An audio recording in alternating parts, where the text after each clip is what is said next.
Amazon said Tuesday it considered displaying import charges on items sold via its site for ultra discount items, but that plan was apparently never approved and never going to happen, as a direct quote from Amazon. According to CNBC, the move would have affected items sold on Amazon's haul, their answer to Chinese discount retailer Temu, which offers apparel, home goods, and other items priced at $20 or less. Amazon weighed adding a separate line item to products on haul in response to Trump's removal of the de minimis trade loophole, according to a source familiar with the matter. The consideration apparently was not related to Trump's 145% tariff on imports from China. Punchbowl News, first time call out, I think, on the Fast Five, Chris, if I'm not Yes, mistaken. it is. I think it was too when I was writing Yes, this. Yes, Ann, I yes. think you're right. Reported earlier on Tuesday that Amazon would, quote, soon begin displaying the cost of tariffs alongside the price of each product, citing a source familiar with the company's plans.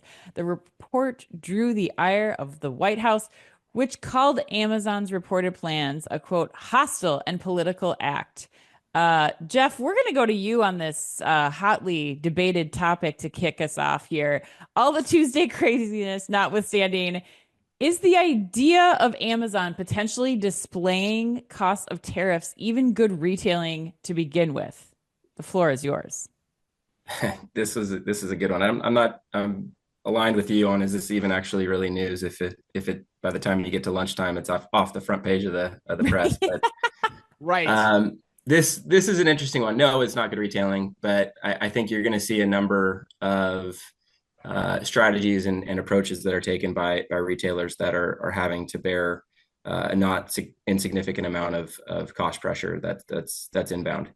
Obviously would love to see Amazon and other larger retailers do something different than what I think is a pretty extreme measure that in my mind needs to protect local brands and some of the smaller private label type companies that are really going to have a hard time weathering the next 6 to 12 months, and using that as a transparent pricing to have a more honest conversation with your customer and demographic and consumer base than what I think this was, with a large retailer potentially making a political move or trying to get the extra margin, probably the wrong way for them. But it'll be interesting to see how a lot of other mass retailers are employing it. I think we're already seeing the early cracks of pricing increases across certainly the apparel landscape, and it's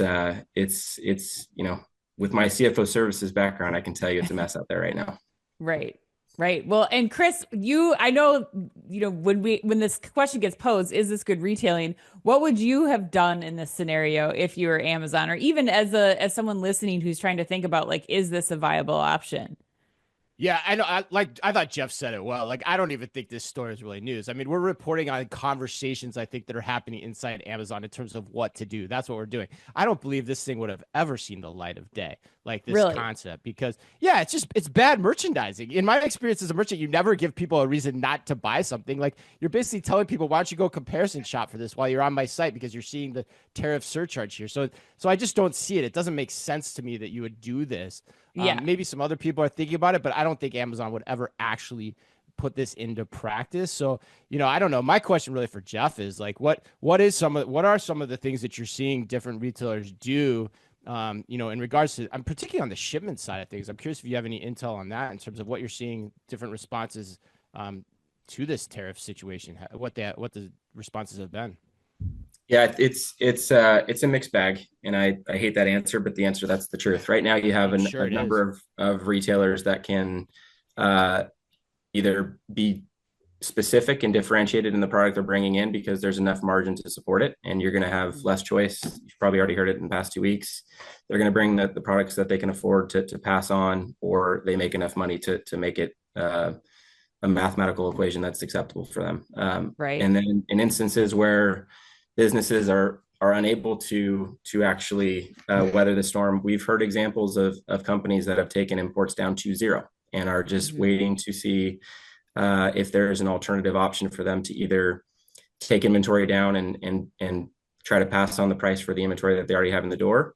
But it's not a one size fits all model. We have a number of kind of near term, short term mechanisms that a lot of companies are employing. And then the reality is where do you bet right now, given how limbo everything is on country of origin outside of just obviously everything going on with the 145% tariff on China. But it's a little bit of a wait and see right now, and that's across everything: capital markets, companies trying to figure out where what they can do in the short term to get the price back, and then longer term, what do they need to do from a supply chain and operational perspective to avoid this longer term. Yeah, I think that's really well said. And Luis, we'll go to you for the final word on here. But I think it's like it's definitely like something that you hear in therapy. Like let's focus on the things you can control, right? What can you control in this scenario? And I think for retailers, right, it's like looking at, okay, how do I focus on loyalty? Like the costs are going to go up across the board. Consumers are going to be impacted by these tariffs. So how are you working on using what you have internally, even as Amazon, to like lever up and down, where you might be able to take a hit on some of your margins so that you can provide a lower price point for that consumer for some of these for some of these products in addition to that. But Luis, last word here. What would you add to this big topic of tariffs and pricing and how the consumer is going to be impacted? Yeah, And as Jeff said, I mean, it's hitting, the entire economy. And if you take it right. from the consumer companies, I mean, there's not one company that's not hit by it because the supply chains Right. are so integrated, so global. And a lot of the players had, yeah, in the 2016 era, had moved away from China to other Southeast Asia countries or Mexico, and now it doesn't work anymore. They need to rethink and reshuffle their supply base, and it's putting a lot of strain on the system and a lot of cost increases. So Right. Right. Jeff, I'm curious, like before we move on to the next headline, I'm curious, and maybe you can give me a number here or not, but as you look to the summer and maybe even into the fall, how much lower will inventories on shelf be in the average retailer across America? How many retailers will be here if there isn't any movement in the summertime is probably the more concern I have. Wow. Okay. It's Yeah, there again, I think there's a number of companies for the first time that are actually excited that they're long inventory and sitting on 6 to 12 months of a particular category, when that would have obviously been frowned upon just 3 weeks or 4 weeks ago.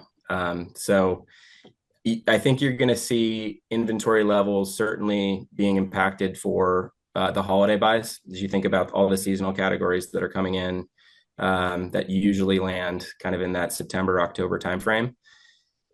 That stuff is going to be on a boat here in 90 days, 60 days. And I'm more worried about the impact you're going to have on the more November, December seasonal type areas than I think you're going to see worried about what's on shelf at a Walmart for the next 60 days. Yeah, that's interesting. Yeah, Anna and I started talking about that for the first time last week too. That's kind of our new growing fear as well.